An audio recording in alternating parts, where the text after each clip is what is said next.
In most of the country, kitten season is from the spring through the summer months. The warm weather triggers cats to go into heat, the time in a cat's reproductive cycle when she can get pregnant and have babies. In South Florida, we experience warm temperatures year-round. That means we experience kitten season almost year-round. And with temperatures rising due to climate change, this problem may only get worse. Why is kitten season a problem? Well, longer kitten seasons may sound great. More kittens, right? But a sharp increase in the number of kittens means more stray cats living on the street, without a home.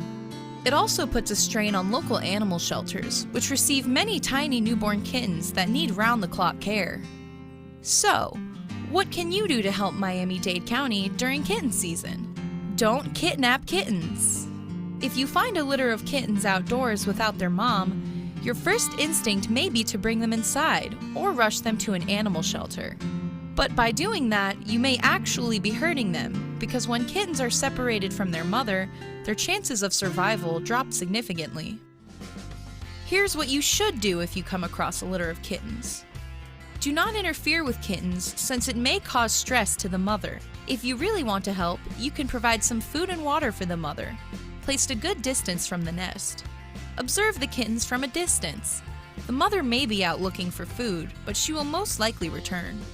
If the kittens are in immediate danger, like under a car or in a flooded area, find a safe place nearby to move them, but make sure they're still close enough for their mother to find them.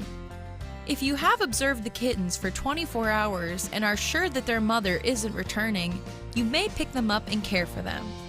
If the mother comes back and is friendly, wait until the kittens are about 2 pounds or 2 months old before bringing them and their mom to a veterinarian or to Miami-Dade Animal Services to be spayed or neutered.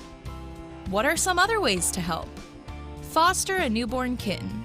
Ask a parent or guardian if you can join our Kitten Cuddler Program. Animal Services will train you and your parent on how to bottle feed and care for newborn kittens. We will also provide you with a kitten care kit. Spay and Neuter. Did you know you can bring in stray cats to Miami-Dade Animal Services to have them spayed or neutered for free? With our Trap, Neuter, Vaccinate, Return program, you can bring in stray outdoor cats from your neighborhood to the shelter, and we'll spay or neuter the cats and vaccinate them for free. After they are medically cleared, you can pick up the cats and return them to your neighborhood. With your help, we can reduce the number of homeless cats in Miami-Dade County.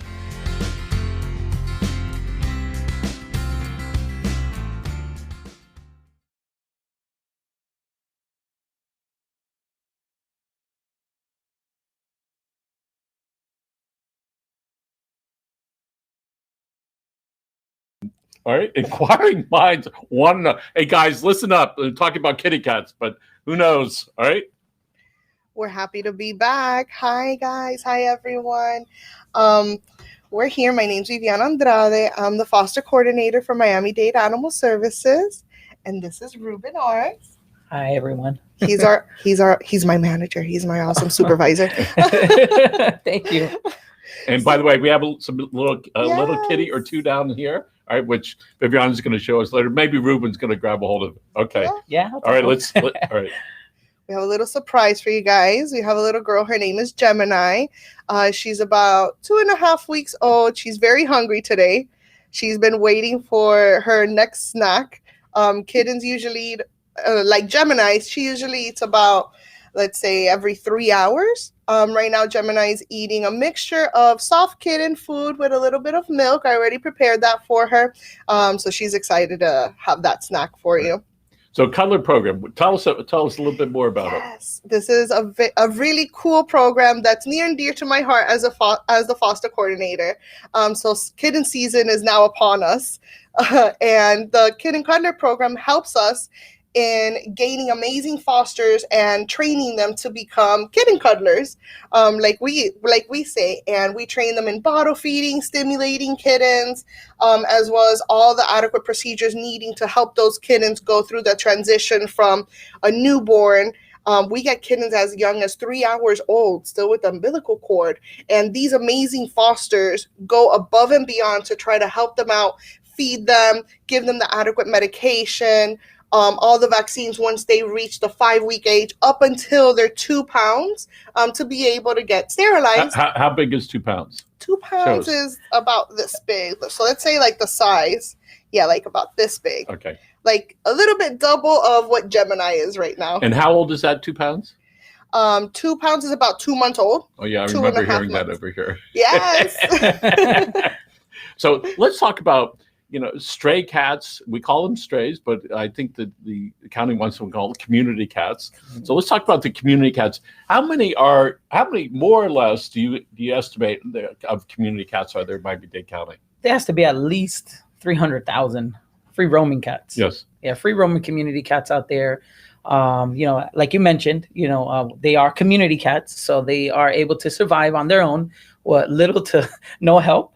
Like Bibi said before, a lot of these community cats will end up, creating more cats, and they'll end up going through our foster program, where, the kitten cuddlers will step in and help us care for them. An interesting thing happened years ago. I had the experience. We had an inside cat, and the dogs. We had wound up with dogs, and so the cat went outside. I'm telling you, 15 years later, that cat came back when they had mange, and we came back. We gave him the injections, and when he got better, he went away. Right? So they learned. It was like we were stunned when that happened. That's so funny. Can I add Of something? course. Oh my goodness, I've had 2 cats. Growing up, I've had plenty of cats, and what's funny is cats will remember where they came from and where they've lived at one point or another. One point in New York, I was about a teenager. I would say like maybe about 12 or 13. I had a cat named Susie who actually left my house. We thought she ran away, and then she came back about 4 months later, and she gave birth on my windowsill. So I thought it was really a place to go, yeah, a comfort and remembrance. So with 300,000 cats, more or less, all right, there must be a lot of babies out there. A lot. All right. At what age can kittens start to reproduce? I say we do about 4 or 5 months? 6 months. 6 months. 6 months, right? months, That's yeah. pretty quick. Oh, that's pretty quick. And they're out there and they're doing it all year long. We live in a tropical environment, so there's no pause button. So I live on a farm, and so the cats are an essential part of the ecosystem, all right? And so the cats chase the doves. One works on the barn, one works on the ground. They chase them around, all right? The doves, and they eat them, are part of our ecosystem. The doves are there because they eat the food and the water that's on the ground. Then the hawk is up in the tree, and then the hawk, for the ones that cats can't get, the hawk gets it. That's all part of that whole system. Yep. So cats do serve a major function when they're out there. Absolutely. So how often could a little kitty that's, let's say, 6 months old, they have a litter, how long is until they're born? How many months? Until they can have a litter? Yeah. No, they're about 6 months old, and the pregnancy is about how long? The gestation period for a cat, I believe, is about 62 to 65 days. And how long would it be after that until all the little kitties go away if they're outside cats? So at about 2 months old, once they're already eating on their own, they eat on their own a little bit early. I want to say a month and a half, maybe. But at 2 months old, they're fully independent. So they go ahead and they start finding food on their own, whether, it's little mice or little food that we leave around and stuff like that. And then they go on their own, and then they 4 months later, colony. they could have babies. Yes. And on average, more or less, how many babies do they have on average? So right now, today when I went to go pick up Gemini in our neonate room, we have an adorable little neonate room, which is temperature control. We have some heaters in there to keep them nice and toasty. When I went in there, we actually have 3 mama cats right now in there. One mama cat, beautiful mama cat, blue eyes. Love her. She has about 3. Then we have another cute little tuxedo mama cat, and she has about 4 or 5. Then when I looked down, I was like, those are a lot of babies. A litter of 8. So that's the whole range. Babies, yep. So Different. So Ruben, in the last 15, 20 years, the image of animal services has completely changed, Yep. right? Now, and we talked to a lot of folks from the county and from animal services, and you guys are really happy. As compared to before, it was like they were doing reluctant things because they wanted to work.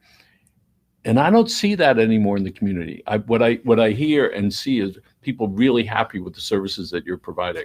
Absolutely. I love the fact that you actually brought that up. We are moving, in the last 15 years, even in the last 5 years, we've already been a no-kill shelter for 6 years, consecutive 6 years, right? So that means over 90% of our pets that leave from our care leave with a positive outcome. In this case, through our foster program, through our TNVR program, we also have our offsite What events. program is that? That's our TNVR program. So it's Trap, Neuter, Vaccinate, and Return program. I know we'll speak about that more. Mentioning our adoption program, our rescue program, our offsite transport program. These are different initiatives that Miami-Dade Animal Services has put into place to increase our save rate, is what we call, and we've attained no-kill status for 6 years consecutively. So a homeowner that has community cats in their yard, they really need to catch up these cats and bring them to you, right? So that, because 300,000 cats that are out there, that can be out of control pretty quickly. Right? Absolutely. So what is the county doing now to remind homeowners, to remind the community, hey, we've got the services that are available. We're glad you enjoy your outdoor cats that come for food, but help us out a little bit.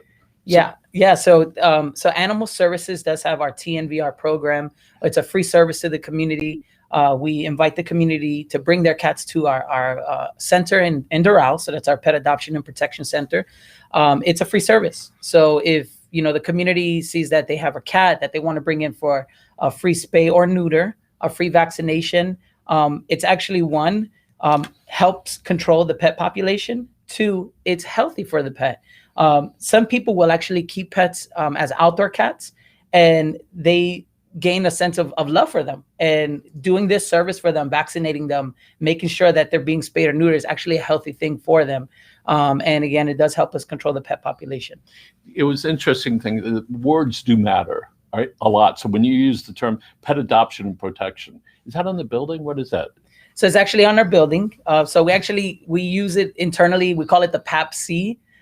So PAPC, but it is the Pet Adoption and Protection Center. So you have those initials, then you have the TNR. By the way, the mosquito people have drain and cover.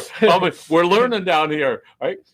There's no question that we can see that the county has really made huge initiatives and huge gains to try to make this better. And they're living it, not just in doing it, but in sending that message. Because when you see adoption and protection, right, it really is very warming. And I know, Viviana, you love these little kittens, and we're going to get to those in a second.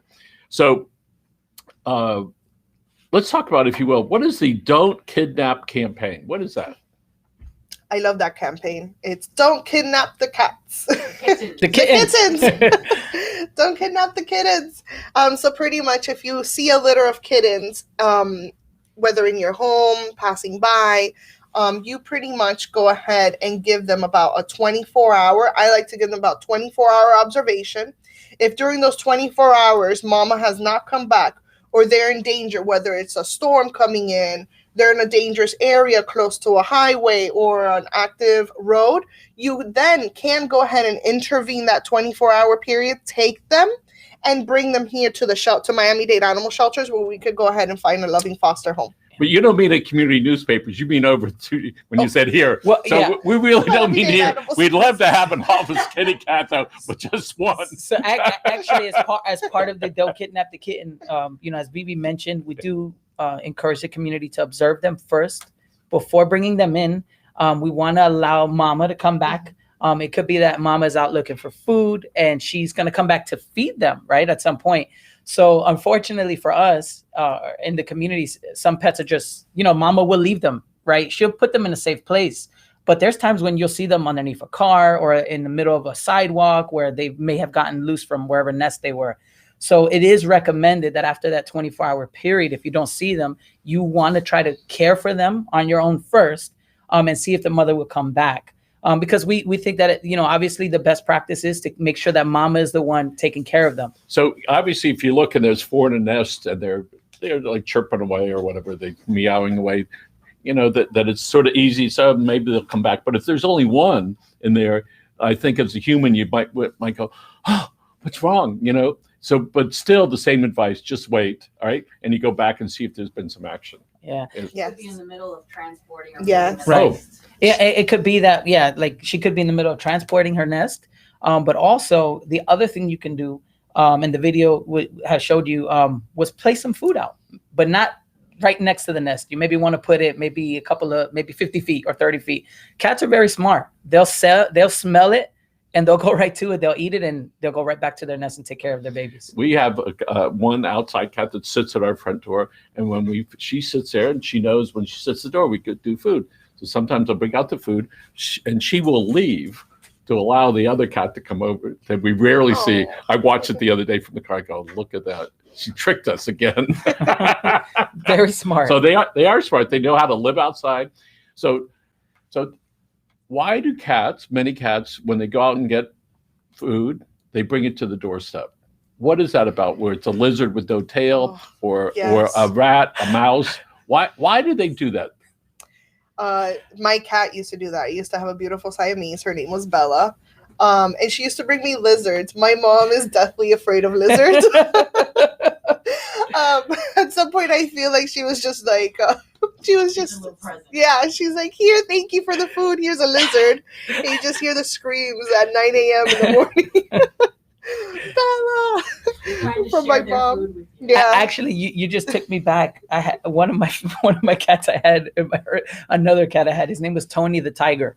It's this big cat, must have weighed about 20 pounds. Every once in a while, he would bring a mouse, well, not in the best conditions, of course. So one of the things that we've learned, and actually from your eco adventures, they bring lots of different animals. They brought a tokay, a leopard. A leopard gecko. They're so beautiful. They are. And so I couldn't help but notice that the tail was a completely different color. And it's amazing how they learn, all right, be able to drop their tails when they're under attack, right? And so often we will see those little lizards, the chameleons, running around, and those are, either they got stuck or a cat probably was after them. Yeah. So we see them all over the place. So sometimes when we as people see the cat trying to eat the lizard, sometimes I'll jump out of my chair, and try to rescue. I'm not, the lizard, but on the other hand, feed the cat. So cats enjoy playing. So sometimes they're playing with the lizards, and sometimes they eat them. Is that right? Yes. All right. And that's just the way that it is. The circle of life. Yes. So I might add, by the way, the other day we'd torn up some areca palms, and I'm looking at my driveway, and I said, "Is that a fake snake?" And it wasn't. It was an African sand boa, right? That I disturbed the nest where he was, all right? And he came out because we were pulling up all the trees. So if somebody's out doing some stuff outside and then they accidentally come apart, they take something apart and then there's a nest, then you need to sort of like back away for a while to see what happens. Yes, right? I do recommend for them to back away, give them the 24 hours. You now know where the nest is. Give them some time for the kittens to go ahead and wait for mom to come back. Like Ruben said, maybe mom is out trying to feed, trying to eat so she can have enough energy, enough nutrients to be able to provide for her babies while she's in the nursing process for the kittens. So if somebody says, hey, listen, I want to foster, and I become more familiar with fostering watching Facebook, and I didn't realize that was like a real deal, but it is. It is. Right? People call you up and say, I'm ready to foster whatever it is. Yes. But do they call you? Yes, they call me. Hey. Call me, beat me if you want to reach me. Like they say, freaking possible. And how would they do that? You can actually email us at asdfoster@miamidade.gov. That's my email. So I will be more than happy to answer any of your questions. I will also direct you to miamidade.gov/animals, where you could go ahead and start the orientation to be part of the team, part of the foster team. Through there, you fill out the orientation, you fill out the application, you do a little mini quiz to know that, you did go through the full orientation and you're well aware what fostering means and how much we care for our foster pets. Once you finished all those 3, that sends automatically to our email system. We place you into our chameleon system, and then you will receive an email saying, "Yay, you're part of the team." And you tell them what type of cat, not what type, but you want to do some kittens. Is that typically what's done, or are they usually kittens, or there's some cats? We usually have some older cats. Every now and then we get some cuddly older cats that need just some tender loving care or need extra socialization, and they are fostered. We also use them for events or ambassador fostering as well. But right now during neonate season, our biggest need is neonate cuddlers, those foster parents that either have previous experience bottle feeding. We need you guys. I hope to see you guys in my email system. So Ruben, kids, young people can get community service credits. Yes, for this? we do provide community service hours for fosters. And I got to tell you, talking with you, you realize the enthusiasm, the passion that you have for this whole system of keeping these pets not just alive, but being able to turn them into healthy pets and to help people understand the process. All right. Do you have repeat fosterers? Oh, yes. All right. I have my favorite fosters. I can't say that. You guys are all my favorite. But I've had fosters that have been fostering even before I was the foster coordinator. And when somebody fosters a pet, a little kitten, how long do they usually have that pet? So that's a really great question. So it really all depends on the pet's. It's a case-by-case situation. For most part, we'll send out a pet on foster until it's available to adopt. So it's of age to adopt. What that means is, we mentioned before, usually around 2 months, we'll have the pet come in. We'll do an analysis with them. They'll be seen by our vet staff to see if they're ready to be adopted. At that point, they'll stay with us because at that point, they had gone through a foster process.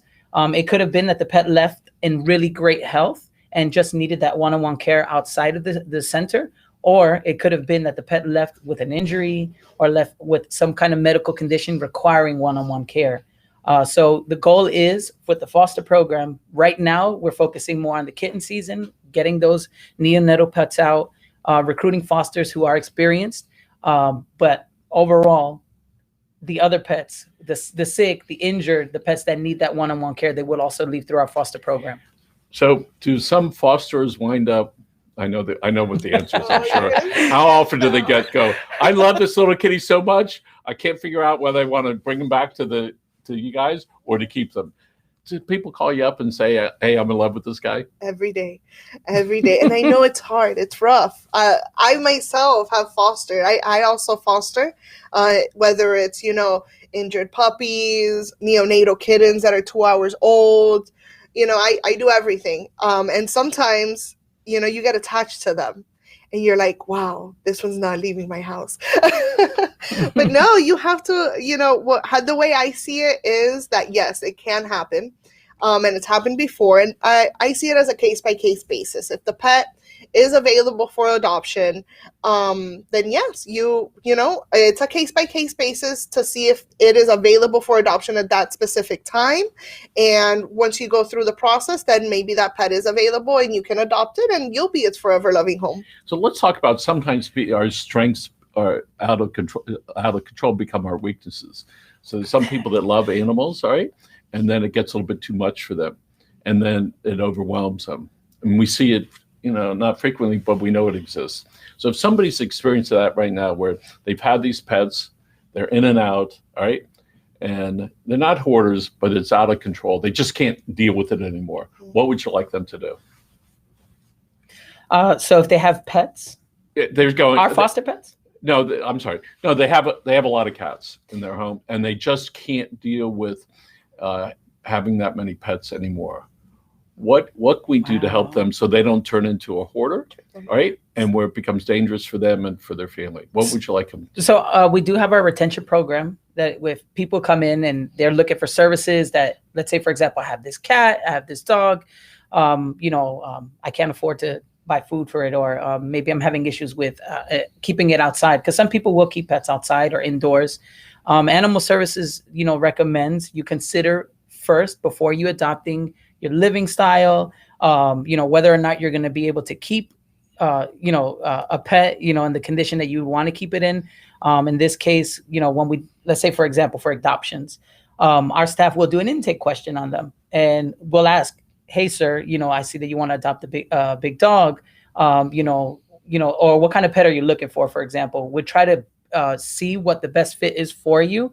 And if you do have a lot of pets, cats are more easier to maintain. Dogs are obviously, you have to walk them, you have to interact with them. Some cats are kept outdoors. So there are some private entities, not the county, that are involved with cat rescue.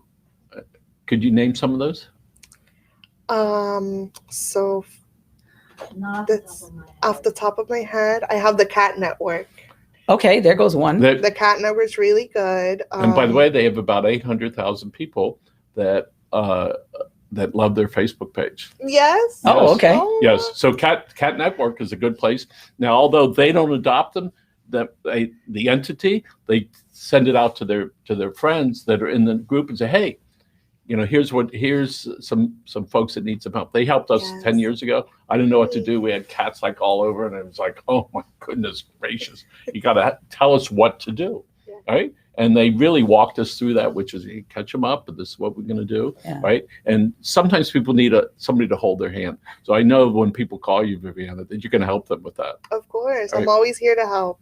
I actually have one of my fosters that works with the Cat Network. She's such an amazing person, and she's always helping us out, whether it's behavioral 20-pound cat to a 2-hour neonate. She helps us so much, and we're very grateful for her. We're very grateful for the Cat Network as well. So let's talk about if somebody adopts a little kitten. All right, is that the Cuddler Program, or is that something that's different? It's just regular adoption. Okay, That would be a regular adoption. Okay. Yeah. So if somebody just wants to help out, all right, for a couple months, you can instruct them on the type of food that they need to have, right? They're going to go to your classes, all right? They do that virtually right now, or they come into your place. So to be able to become a foster, you would have to do a virtual orientation. And to go ahead and adopt a pet, you can actually go in, and if the pet is available on our floor, you can adopt it. We always have BOGO for cats, buy one, get one free. They thrive as a group, which is really cute. I love it when they cuddle together. Would you like me to show you Gemini, even though she doesn't have a friend? Gemini is ready. Yes. Okay. All right. Let's see her and hear her, I'm sure, any moment. Oh yeah. Just one kitty cat in there? Yep, just Okay. one little adorable baby. Oh my goodness, folks.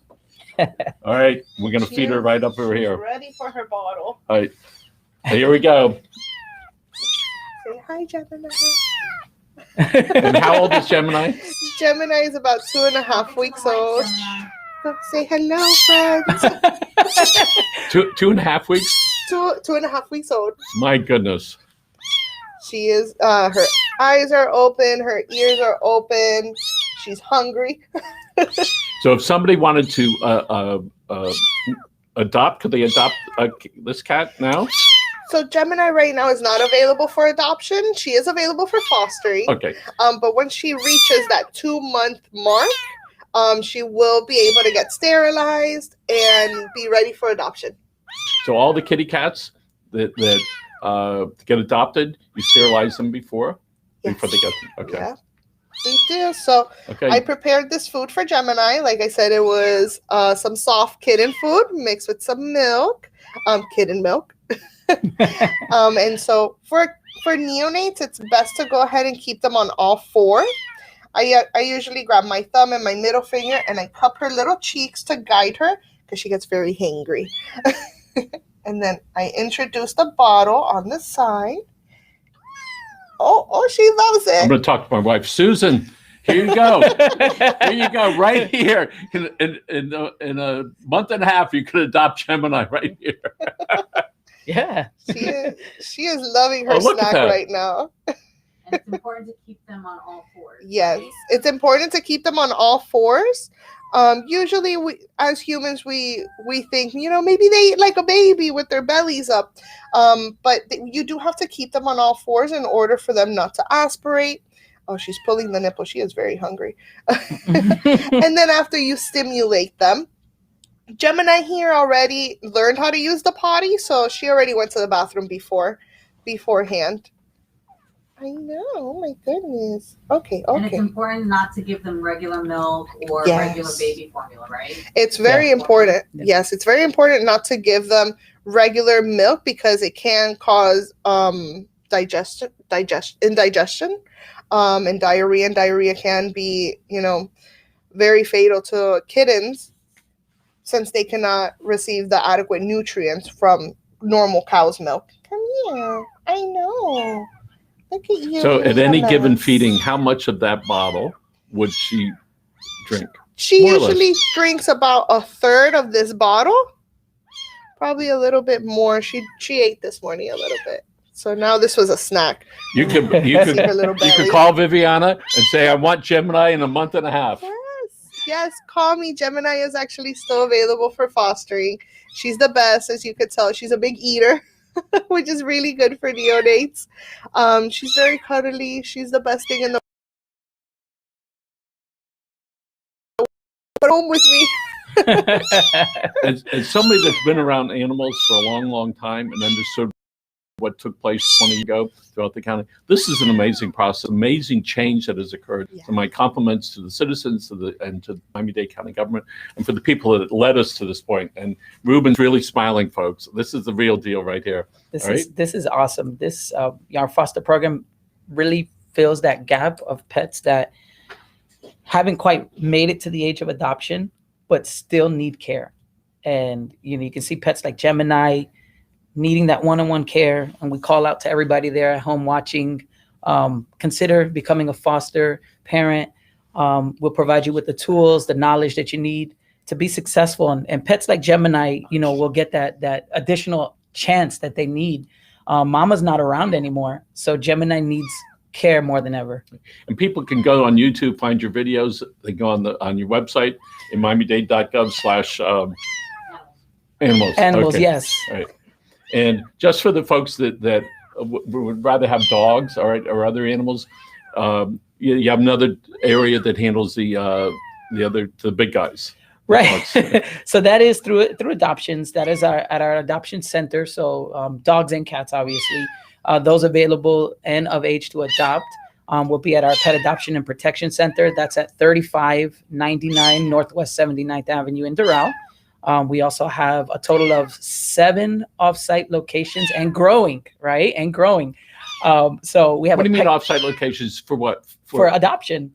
Oh, no kidding. Yeah, we do. And growing. So actually, our second largest location, which is our Petco South Miami Adoption Satellite Center, is right down the block. Yep. And there, I think we've already passed over 1,000 adoptions for the year.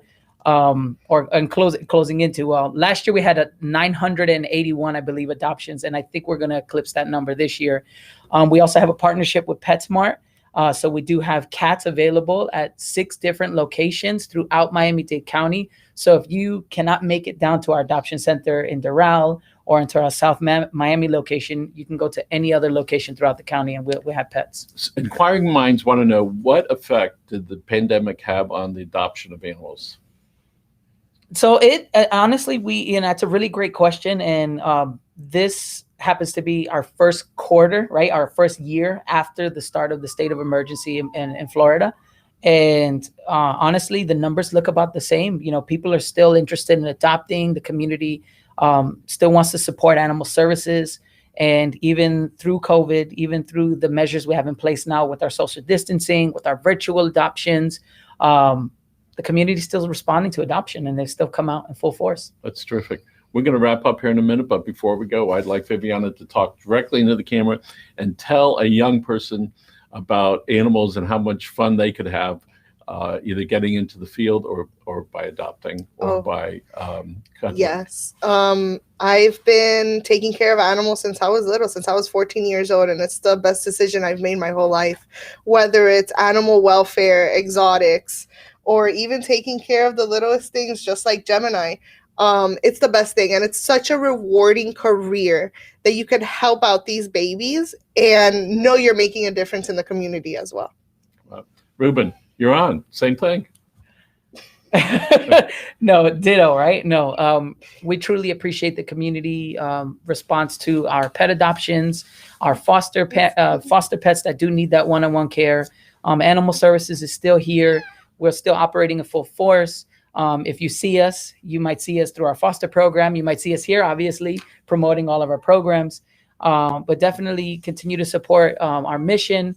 If you don't follow us yet, you can follow us through social media, and that's at Miami Pets. That's on Twitter, Facebook, Instagram, and you can learn more about what we're doing to help create awareness and to promote animal welfare. That's tremendous. I want to thank Tommy for producing the show and our audience over there for keeping us on the right path. Thank you so much. And again, Viviana, thank you. Ruben, thank you. Thank you. You're a joy to be with. Folks, Thank you, Michael. again, this is Live with Miami